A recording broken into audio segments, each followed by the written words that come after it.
إن الحمد لله نحمده ونستعينه ونستغفره ونعوذ بالله من شرور أنفسنا ومن سيئات أعمالنا من يهده الله فهو المهتد ومن يضلل فلا هادي له أشهد أن لا إله إلا الله وحده لا شريك له وأشهد أن محمدًا عبده ورسوله يا أيها الناس اتقوا ربكم الذي خلقكم من نفس واحدة وخلق منها زوجها وبث منهما رجالا كثيرا ونساء واتقوا الله الذي تساءلون به والأرحام إن الله كان عليكم رقيبا. لپاش سپاس و ستایشێکی بێهامتا بۆ کردگاری مەزن و داواکردنی درود و ڕەحمەت بۆ سەرگیانی پاکی پێشەوای مرۆڤایەتی محەممەد صلی الله تعالی عليه وسلم. خۆشەویستانم، مەجلیسەکەمان ئەبەینە خزمەت هاوڵانی پێغەمبەری خوا صلی الله تعالی عليه وسلم کاتێک ئاەتی مبارەکی والذين يكنزون الذهب والفضة ولا ينفقونها رب العالمين هەڕەشەی کرد لەو کەسانەی کە ئاڵتون و زیوەکانیان خەزن ئەکەن و نایبەخشن لە پێناوی خوایە، هاوڵان غەمێک دڵ و دەرونی داگیر کردن. ئەمە بەلایەنەوە زۆر زەحمەت و گەورە بوو. ابن عباس فەرمێ کەبوڕە ذلك على المسلمين، زۆر لە دڵیانە گەورە بوو چۆن کەسێک هیچ فلسێکی پێ نەبێ و هیچ ئاڵتون و زیوێک کە دراوی ئەو زەمانەیە لە ماڵەکەیان نەبێ و کەنزی نەکات و هەڵی نەگرێ. ئیمامی عومەر کاتێ سەیری کرد ئیمانداران زۆر ناڕەحەتن، فەرمووی ئەنە ئەفرج عنکم، من دەرگایەکتان بۆ ئەکەمەوە ئەچمە خزمەت خۆشەویست صلی الله عليه وسلم. چووە خزمەتی و عەرزی کرد کە ئەسحابەکانی تۆ زۆر ئەمەیان بەلاوە ناڕەحەت، نازانن چی بکەن. هەر کەسێک ئیلا شتێکی لە ماڵەوە خەزن کردووە بۆ کاتی تەنگانە. فەرمووی مادام خوا جەلە جەلالوه زەکاتی لەسەر داناون، زەکات لە پێناوی ئەوەیە إلا ليطيب ما بقي من أموالكم، کاتە زەکاتان دەرکرد ئەوەی کە لە ماڵ و سەرۆت و سامانتان ماوە ئیتر هیچ کێشەیەکی نامێنێ و ئەو کاتە نابێتە کەنز و نابێتە کۆکردنەوەی پارە.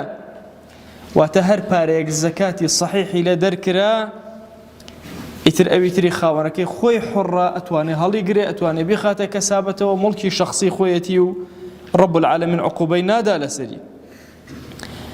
و هەروەها رب العالمین میراثی بۆ ئێوەدانا بۆی نەترسن لەو ماڵی کە بەجێ ئەهێڵن، تەوزیع ئەبێتەوە بەسەر ئەو کەسانەی کە نزیکی خۆتانن. ئیمامی عومەر زۆر دڵخۆش بوو بە قسانە و الله ئەکبەرێکی کرد لە خزمەت خۆشەویستە صلی الله عليه وسلم فەکەبەڕ عومەر و ویستی موژدە بدا بە هاوڵان کوێیان لە الله ئەکبەرەکەی بوو، دڵیان زۆر خۆش بوو، تیان دیارە دەرگایەکمان لێکراوە. پێغەمبەری خوا صلی الله عليه وسلم ئیمامی عومەری بانگ کردەوە فەرمووی ئەلا ئوخبیڕکە بخەیری ما یەکنوز المەڕء، ئەی پێت نەڵێم باشترین کەنز چییە؟ باشترین قاسە کامەیە کە ئینسانی موسڵمان شتی تیا کۆکاتەوە هەڵی گرێ و بیپارێزێ؟ فەرمووی ئەلمەڕئەة الصالیحەة، ئافرەتێکی صالیحە کە خوای گەورە بیکاتە قسمەتێ لە هەموو ئەو ئاڵتون و زیوە باشترە کە خەڵک کۆی ئەکاتە. فەرمووی ئیذا نەظەڕ ئیلەیها سەڕەته، ئافرەتێکی صالیحە کە سێ صیفەتی تیا بێ. یەکەم، ئەگەر هاوسەرەکەی سەیری کرد هاوسەرەکەی دڵی ئارام بێ، پێی مرتاح بێ. دووهەم، ئیذا ئەمەڕەها ئەطاعەته، ئەگەر ئەمری پێکرد هەر فەرمانێکی پێکرد جوان بەگوێ مێردەکەی کا و جێبەجێی کە. وإذا غاب عنها حفظته، ئەگەر پیاوەکەی دوور کەوتەوە لێی ون بوو سەفەری کرد لە ماڵەوە نەبوو حەفیظەته و پیاوەکەی ئەپارێزێ و شەرەفی پیاوەکەی ئەپارێزێ. عولەما فەرموون یەکێک لە نیعمەتە فرە گەورەکانی خوا جەل جەلالوه بەسەر شانی ئینسانیەتەوە ئەو ئافرەتەیە کە ڕەب العالەمین ئەیکاتە قسمەتی تۆ لە ماڵێکا پێکەوە ئەحەسێنەوە. هەر ئافرەتێ بێ بزانە لە صالیحەکانە یا لە صالیحەکان نییە ئەبێ سەیری ئەم سێ خەسڵەتە بکە. ئەگەر تایە بوو ئافرەتێکی صالیحەیە تایە نەبوو ئافرەتێکی طالیحەیە. ئەگەر تایە بوو ئافرەتێکە کە صالحە و ڕەب العالەمین لێ ڕازیە تایە نەبوو ڕەب العالەمین لێ ڕازی نییە. یەکەم ئەبێ بە کەیفێک بێ بە شێوازێک بێ لە ماڵەکەی خۆیە دڵی هاوسەرەکەی هەمیشە ڕاگرێ و دڵی هاوسەرەکەی خۆشکە. هەر کاتێ ئەم هاوسەرە سەیری کرد هەز بە ئارامی بکە. وەختی خۆی دایکان و پیرانمان کە ئێستش زۆرێکیان لە عومرا ماون کەلیمەیەکی جوان هەبوو لە کوردەواریە بەکاریان هێنایان و ئەو ئافرەتە بە ماریفەتە. زانکۆیان نەخوێندبوو خوێنەواریان نەبوو بەڵام ماریفەتێکی زۆر جوانیان هەبوو لەگەڵ هاوسەریانە لەگەڵ میوانیانە لەگەڵ خزمیانە باری لاری پیاویان ڕێک ئەکردەوە کە ئەمە صیفەتێکی زۆر گەورەیە. گەنجێکێک لەو شتانەی کە ئەوێ بە دوایە وێڵ بێت و بگەڕێ کاتێک کە هاوسەرگیری ئەکا ئەوەیە چۆن ئافرەتێکی صالیحە بدۆزێتەوە. نە شەهادە تەئسیرەکە لە مەسەلەی زەواجە کە بڵێم ئافرەتە ڕۆشنبیرە، نە بنەماڵەش تەئسیرەکە. ڕاستە جیهەتێک لە جیهەتەکان بنەماڵە کاریگەری هەیە بەڵام کولی کاریگەری نییە. ماریفەت و ڕۆشنبیری ئەو کەسە خۆی ممکنە ئافرەتێکی زۆر نەخوێنەوار هەتا ئەو ڕۆژێ ئەمرێک گرفتێ بۆ هاوسەرەکەی دروست نەکە دانەیەکی شەهادەداری دەمدار بە کەڵکی فلسێک نەیە. بۆیە ئینسانی موسڵمان ئەبێ زۆر ئەم خەسڵەتەی ئاگا لێ بێ. کچانی بەڕێز زۆر ئەبێ ئاگایان لەمە بێ. هەمیشە ئەم خەسڵەتە ئەبێ هاوسەرەکان ئاگایان لێ بێ. ئەگەر هات و پیاو سەیری ئافرەتی کرد و دڵی شاد بوو هەستی کرد پشتێکی هەیە هەستی کرد کەسێکی گەورە لەگەڵیەتی ئەمە باشترین خەسڵەتەکە ئەم ئافرەتە بە صالیحە دابنرێ. فەرمانی پیاو تایبەت پیاو ئەگەر هات و هاوسنگ و علومی شەرعی هەبوو زانی چۆن فەرمانەکانی ئەکا و لەکوێ ئەیکا و چۆن ئەیکا. وەجێبەجێکردنی ئافرەت و دەمەدەمێنەکردن و ڕێخستنی ماڵ لە ڕووی ئارامی ماڵەوە دووهەمین خەسڵەتی ئافرەتی صالیحە کە پیاوەکەی ئەمر ئەکات و جێبەجێک.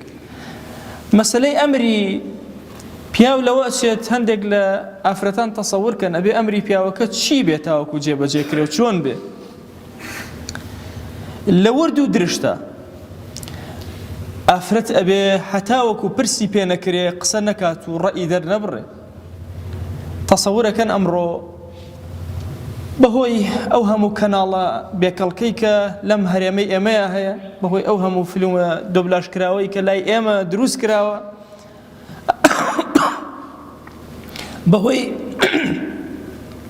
بەهۆی ئەو هەوڵەی کە هەوڵ ئەدا ئەم وڵاتی ئێمە بشکێنێ و گەورەیەکانی تیان نەهێڵێ زۆرینەی گرفتەکان لە ماڵەکانە لەسەر شتانی زۆر بچووک بەدەخەوە دروسە بێ کە هەمووی ئەگەڕێتەوە سەرەوەی ئەم ئافرەتە صالیحە نییە ئەگەر نە هاوسەر ئەمری پێکردی بە گوێیکە و ئیطاعیکە و چاوی خۆت بنووقێنە. وإذا غاب عنها حفظته ئەمە خاڵێکی زۆر گرنگە بۆ ئەمڕۆ. پیاو کە ڕۆشتە دەرەوە ئافرەت ئەبێ پارێزگاری لە شەرەفی پیاوەکەی کە ئەبێ بیپارێزێ حایای پیاوەکەی بپارێزێ. ئەمڕۆ بەهۆی ئەو ئەنتەرنێتی لە ماڵی هەمومانە هەیە نەکبەتێکی زۆر گەورە ڕووی کردوتە ئەم میلەت. ئەبێ زۆر بە وریایی مامەڵەکەین. ئەگەر بە وریایی مامەڵە نەکەین ئەفەوتین. تەسەوور کە ئەو گرفتانەی کە دروست ئەبن لە ماڵەکانە ئەو ڕێژە تەلاقە زۆرانەی کە دروست ئەبن ئەگەر کۆی کەیتەوە لەوە ئەچێت لە 170 بۆ 80 بە سەبەبی ئەم وەسائلە تازانەوە بێ کە ڕووی کردوتە ماڵەکان و ئافرەت حفزی مێردەکەی ناکە و شەرەفی مێردەکەی ناکە. کە ئەمە زۆر گرنگە ئێمەی موسڵمان کاری لەسەرکەین. هەر ئافرەتی ئێوە صالیحە بێ بەڕاستی بە معنای کەلیمە بێ فیداکار بێ بۆ شەرەفی مێردەکەی و پاراستنی شەرەفی مێردەکەی. خۆشبەختترین پیا و کام پیاوانن؟ أفرمي الدنيا متاع وخير متاع الدنيا المرأة الصالحة. إمام مسلم روايتك. دنيا هموي كومالي كالايا باشترين كالا لدنيايا آفرتك صالحة كبقسمة إنسان به. للروايتك أفرمي وليس من متاع الدنيا شيء أفضل من المرأة الصالحة. يك كالانيا لكالا كان الدنيا بقدر آفرتي صالحة أفضل تربية وقورة تربية لنا الدنيا كاكتو أيبيني لهمويا باشتر بريتيا لويك آفرتك صالحة. خوش اسمع للرواية ترى أفرمي من رزقه الله امرأة صالحة فقد أعانه على شطر دينه. هركس خواي قورة رحمي بيا كردي قسمتي آفرتك صالحة نيوي دينك يبو كامل كردو أقر أوسي خاصتي تيابي نيوي ديني بيا وكامل أبي فليتق الله في الشطر الثاني. أو كاتب باري بياو آسانا باخوي بو خوي هول بدا نيوي دوهمي إيماني تكملكاتو كاملك. خوشوي اسمانا فرمت شوار شت سعادت بو بياو كان إهن إنسان كان سعادتك زور قورا رويانتي إك يكيق لو شوار شتا بريتيل المرأة الصالحة آفرتك صالحة. بويا إمام علي فرمي أم آية بيروزيك هوما أم دعاء من لبر ربنا آتنا في الدنيا حسنة وفي الآخرة حسنة وقنا عذاب النار. أفرمي ربنا آتنا في الدنيا حسنة يعني المرأة الصالحة خواجان آفرتك الصالحة لسر زويا كي تقسمت. خوشوي استشمان أفرمي أفرد لبر شوار خصلت نكاح كري آقاد للدين بي ودين داري بي بدواي الصلاحة بروتو ئەگەر هاتوو بە دوای سەڵاحا ڕۆشتی دنیا و دینت پارێزراو ئەبێ لەوە ئەچێ پرسیارە لای هەر یەکێک لە ئێمە دروست بێ. ئێمە لەم زەمەنی جەنجاڵیەیە لەم زەمەنی ئینسان بە زەحمەت پەروەردەی نەفسی خۆی پێکرێ ئەی چۆن پەروەردەی خێزانەکەی بکە ئەی چۆن پەروەردەی مناڵەکەی بکە چی بکەین چۆن پەروەردەی ماڵ و مناڵکەین. سرجتان رأيكشم بو آياتي بيروزي قرآن زكريا عليه السلام رب العالمين لقرآن باسي أكا وزكريا إذ نادى ربه ربي لا تذرني فردا وأنت خير الوارثين. خواجان بتنها ممهلة بمنال بعطاك. طبعا لقرآن تشنشينك باسي مسألة منال نبون كراوة. طبعا منال نبون هر نعمة منال بون هر نعمة هر دو كان تاقي كرنو امتحاني رب العالمين. يشيق لو شوانانيك إنسان لقرآن كباس كراوة إبراهيم عليه السلام خزمتي ميواني زور كرت خواهي قورا منالي بعطاك. زكريا خزمتي أهلي خيري كرت خزمتي مريم كرت رب العالمين ويقربو كرت ومنالي صالحي بخوي عطاك. بويا أفرمي دسكاني برز كردو شاوي لأسمان بريبو ربي لا تذرني فردا بتنها ممهلة وبرورد قارا منالم بي عطاك. فاستجبنا له أفرمي إما جواب من دايو ووهبنا له يحيى كرك من بيداو نوما لنا يحيى وأصلحنا له زوجه خزانكي من كرد أفرتك صالحة. بچی ئەم ئافرەتە بوو بە صالحە چۆن خوای گەورە ئەم ئافرەتەی چاک کرد و کردی ئافرەتێکی صالحە. ئەفەرمێ إنهم كانوا يسارعون في الخيرات. سێ خەسڵەت باسەکە رب العالمين. ئەم سێ خەسڵەتە لە ئەمڕۆیە باشترین چەکێکە بەرامبەر ئەو هەموو هەوڵە بۆ تێکدانی ئوسرە و ماڵ بەکاری بێن. یەکەمیان إنهم كانوا يسارعون في الخيرات پەلەیان ئەکرد لە جێبەجێکردنی کاری خەیرە. ماڵەکان بنیاتیان نابێ بۆ ئەوە بێ پەلەکەین لە جەنگە لەگەڵ یەکترا پەلەکەین لە سیرکردنی فلیمە کاتمان لەدەست دەرنەچێ بۆ فلیمە نا كانوا يسارعون في الخيرات. ئەبێ هەوڵ بین ململانێ لە نێوان ماڵەکانە دروستکەن ژن و مێردەکان ململانێ لە بینی یەکترا دروستکەن بۆ کاروباری خەیر. کامیان شەو نوێژێکی زیاتر ئەکە کامیان نوێژەکان باشتر ئەکە کامیان ذکری زیاتر ئەخوێنێ کامیان زۆرتر لە خزمەتی قورئانە ئەمێنێتەوە. ئەم بەرنامەیە کاروباری خەیر لە ماڵە کامیان زیاتر ئەتوانێت خزمەتی میوانەکەی کە لە ڕووی مادی و معنەویەوە ئەم ململانێ جوانەی ناو ماڵەکە ئیسلاح ئەکات و ڕەب العالەمین خۆی و ئەصلحنا لەه زەوجەه و خێزانەکە صالحە ئەکات و دای ئەمەزرێن. بەڕاستی ململانەی ناو ماڵەکان زۆر گرنگە لەسەر خێر بێ، لەسەر باشترین بێ، نەک لەسەر کۆڵکردنەوە بێ. تەسەورەکەی ئێمە زۆر کات لە ماڵەکانمانە مسارعەی خێریشکەین لەبەر خاتی خوا نییە، لەبەر خاتری خەڵکە. زۆر کات هەندێک جار ئێمە حەز ئەکەین مناڵەکەمان باش بێ، نە لەبەر خاتری خوا، لەبەر خەڵک ڕێزمان لێ بگرێ بڵێ مناڵەکەی باش، نیەتەکەمان ساغ نییە، تەنها لەبەر خاتی خوا بتەوێ مناڵەکەت باش بێ. ئەو ئەرکەی لەسەر شانتە لە قیامەتا جێبەجێت کردبێ. هەر یەکێک لە ئێمە ضرورە منافەسەیەک لە ماڵەکەی دروستکە لەسەر خەیر، بزانین ئەم شەو ڕۆژە کێمان زیاتر لە خزمەتی دینداری و خواناسیا بووین و چۆن مامەڵەمان کردو لەگەڵ فەرمانەکانی ڕەب العالەمینە لە ماڵەکەی، کە ئەمە زۆر گرنگە بۆ ئێمە. هەوڵی بۆ بدەین دروستی بکەین لە ماڵەکانە. دووهەمین دانە وەیەدعونەنا ڕەغەبە وەڕەهەبە، دوعاکردن لە کاتی خۆشی و ناخۆشی خاڵی دووهەمە بۆ ئیسلاحی ماڵ. چونکە ئەگەر ماڵەکان بنیاتیان لەسەر دوعا بوو لە کاتی خۆشی و ناخۆشیات زۆر دەرگای خەریان لێ ئەکرێتەوە. بەداخەوە ئەڵێم ئێمە دەستە جەمعی دانانیشین دوعاکەین. ممکنە سفرە و خواردن کۆمان کاتەوە، ممکنە هەواڵ و ئیخبار کۆمان کاتەوە درۆی سیاست، ممکنە فلیمێک و حەڵقەیەک کۆمان کاتەوە، بەڵام دوعا کۆمان ناکاتەوە لەسەر سفرەیەک و دەستکەین بە پاڕانەوە لە بەردەم ڕەب العالەمینە. یەکێک لە هۆکارەکانی چاکبوونی ماڵ بریتە لەم شێوازە مامەڵەیە منافەسەکە لەسەر خێر لە ماڵەکەتە، دەستە جەمعی دوعا بکەن. چونکە ڕەب العالەمین ئەفەرمێ وەیەدعونەنا ڕەغەبەن وەڕەهەبە، واتە هەم یەحیا هەم خێزانی زەکەریا و هەم زەکەریا پێکەوە دوعایان ئەکرد. عولەما فەرمون بۆیە بە جەمع وتوێتی وەیەدعونەنا لە کاتی خۆشی و ناخۆشیە دەستەکانیان بەرزە کردەوە دوعایان ئەکرد. سێهەمین دانە ئەفەرمێ وەکانوا لەنا خاشعین. بەخوا عەزیزانم یەکێک لەو شتانەی کە زۆر زەرری لێداوین ئەوەیە لە نوێژمانە خشوع نییە، لە ڕۆژوومانە خشوع نییە، ملکەچی تەواومان نییە لە بەردەم ڕەب العالەمینە.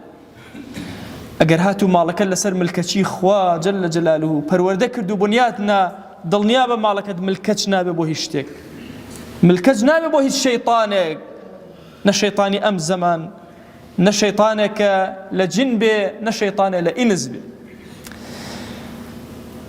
ئەم سێ خاڵە زۆر گرنگە لە ئەمڕۆی فەساد و ململانەی گەورەی جیهانە.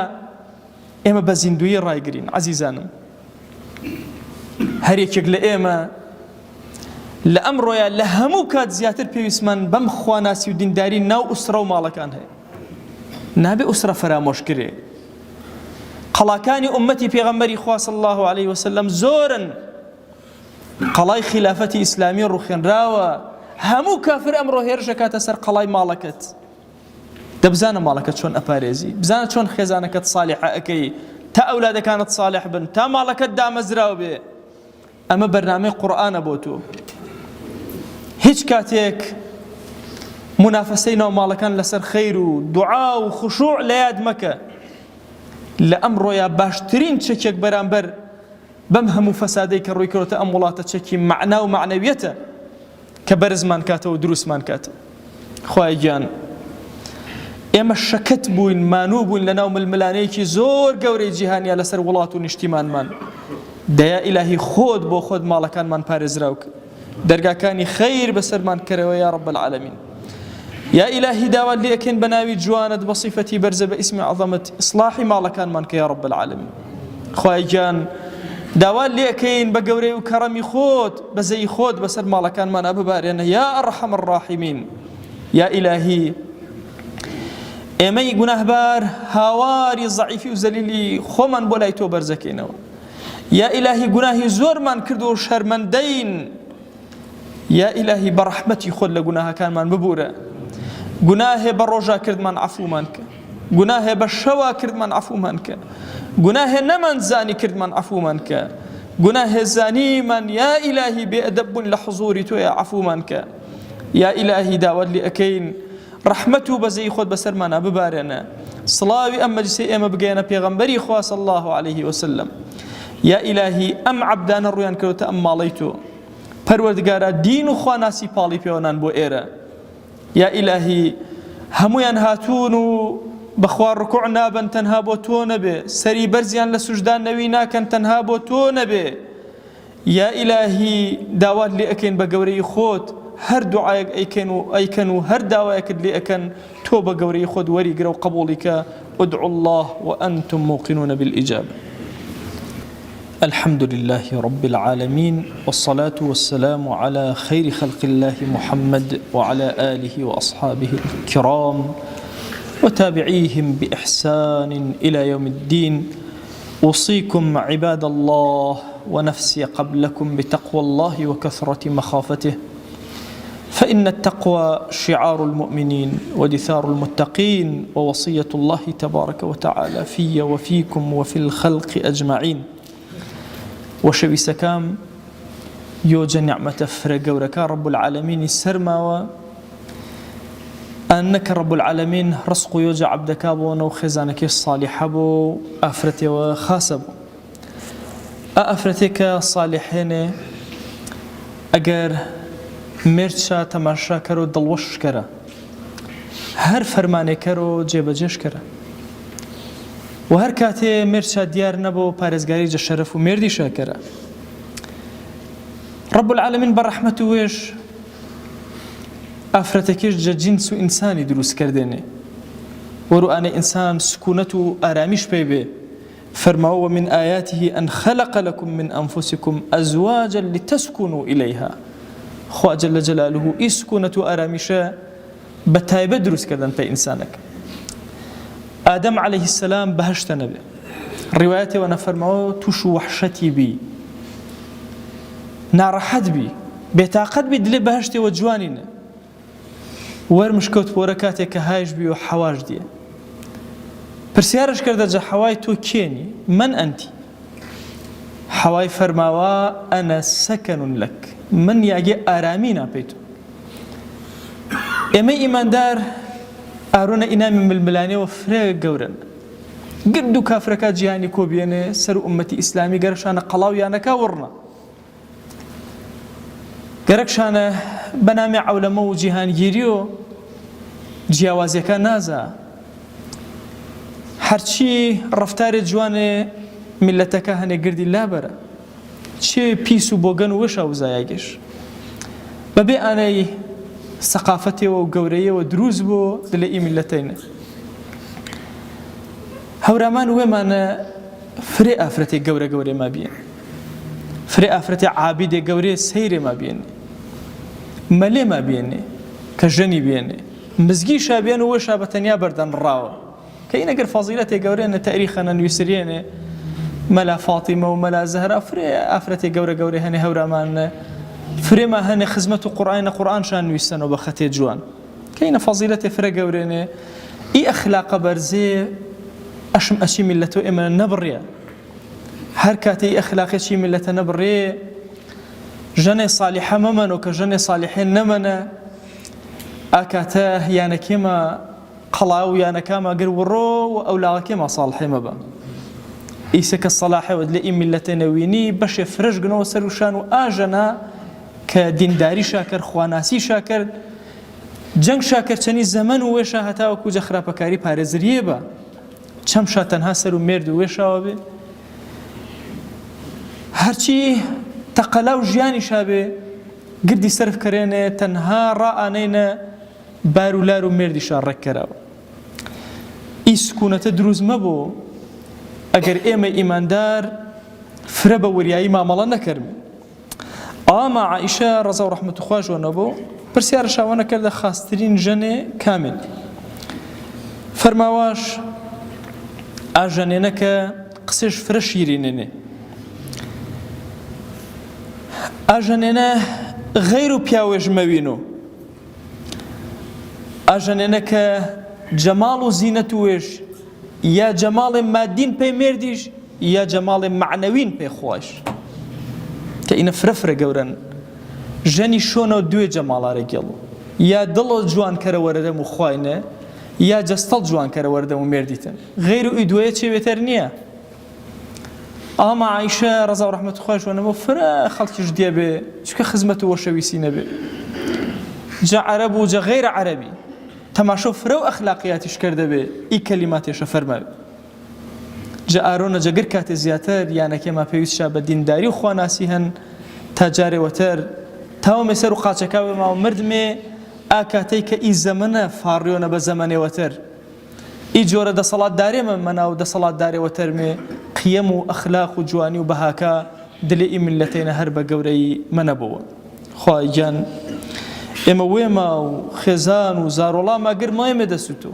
وێمە کەڕ و کۆرنمە یا ئیلاهی چی زەمەنەنە هانێوەمانیێنە تەنها تۆ نەبی یا ئیلاهی هیچ کاتێ ئەمانەتەکێ لا تۆ وەزایە نەبیێنێ یا ئیلاهی ئەمانەت و ئیمان و ئەخلاق و وێمە و ژەن و زارۆڵێمە تەسلیم بە تۆ کرد یا رب العالمین چی فتنە و فەسادەیە پارێز نەما یا ئەکرەم الأکرەمین وأوصيكم أيضا بالصلاة والسلام على رسول الله حيث أمرنا الله تبارك وتعالى في محكم تنزيله قائلا إن الله وملائكته يصلون على النبي يا أيها الذين آمنوا صلوا عليه وسلم